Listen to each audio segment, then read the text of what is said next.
My first day in Macedonia started really well. I found this beautiful monastery next to the road and prepared some breakfast there. The monk saw me and gave me a tour and 2 peaches.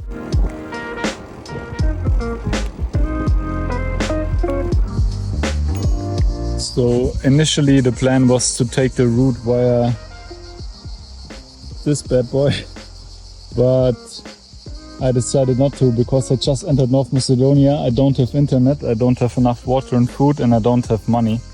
So, nah, not today.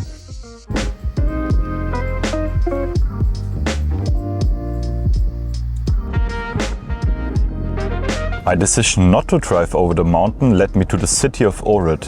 In hindsight, I'm very happy about that. Because it was already getting late, I decided to stay in the hostel that night. After weeks and months spent mostly alone, it was super refreshing to connect with other travelers. I enjoyed to the fullest what the city had to offer. I checked out the local party scene. I went on a boat trip. I had my clothes patched. I took a swim in Lake Ohrid. I admired the beauty of this place and made some friends along the way. I enjoyed every moment in this place, especially because of the manager of the hostel. Hope to see you again sometime, Joko. After a week, however, it was time for me to move on again. So I cycled out of Ohrid towards the mountains and Bulgaria.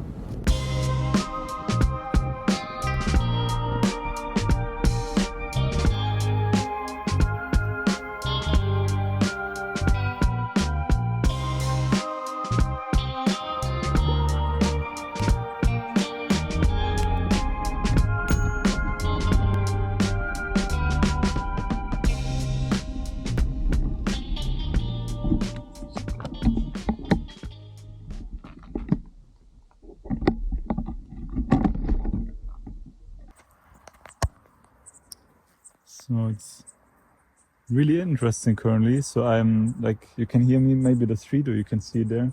It's super close, but I took a different way now through the forest, and it's like a time machine somewhat.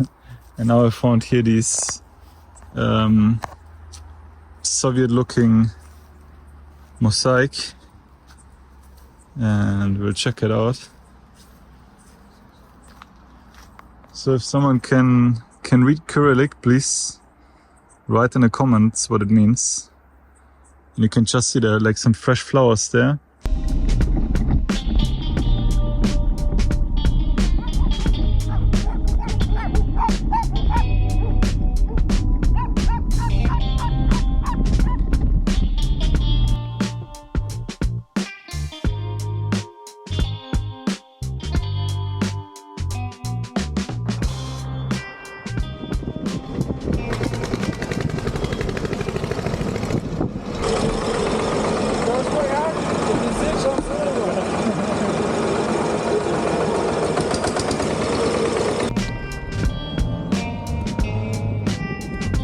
After cycling all day on small and poorly constructed roads, I was pretty exhausted in the evening. I bought something to eat in a small village supermarket and sat down in front of it. Then Sore came around the corner with his motorbike. We got to talk, and it turned out he had been living in Germany for quite some time now and is currently visiting his old home country. He asked me if I needed anything, and then one thing led to another. I spent the night at their house and got a delicious meal and Raki to go with it. After I was able to strengthen myself properly in the morning, I set off again.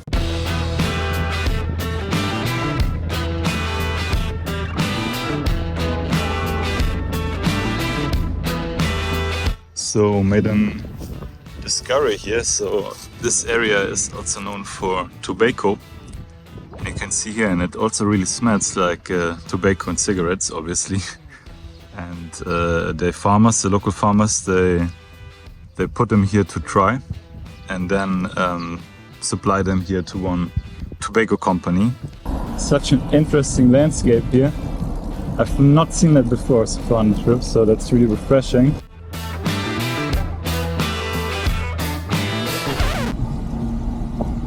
So there's an unknown substance falling from the sky. I don't know what it is. But I kind of like it, to be honest, because it cools down the environment. And I'm on a hunt now for one of these abandoned buildings I keep seeing since how many days, I don't know. So hopefully I will be able to find one which provides me some shelter today.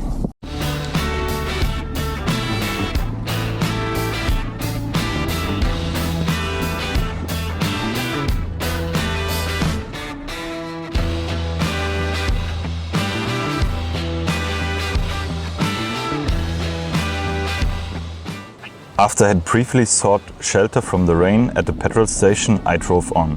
The destination was a church only a few kilometers away. When I stopped to look for directions on my phone, I spotted a group of people calling out to me and waving me towards them. Bravo. Okay.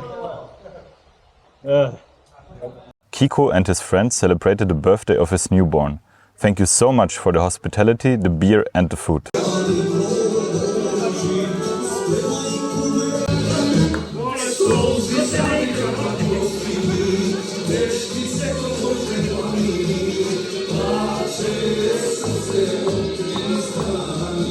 I stayed at the party for a while, but then I picked myself up when it was getting dark. I still had to find a place to sleep for the night after all. So it's still raining. I managed to cut off from the party now because I had just also had to pitch my tent.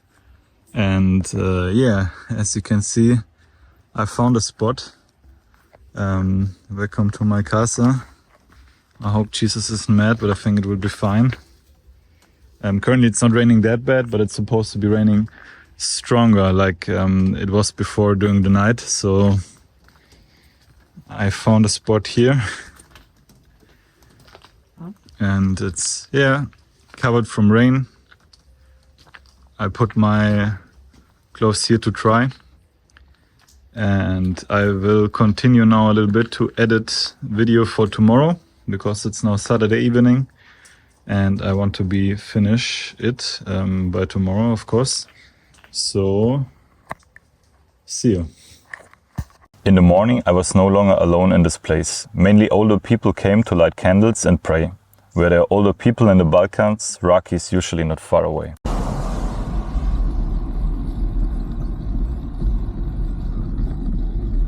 It's pretty exhausting.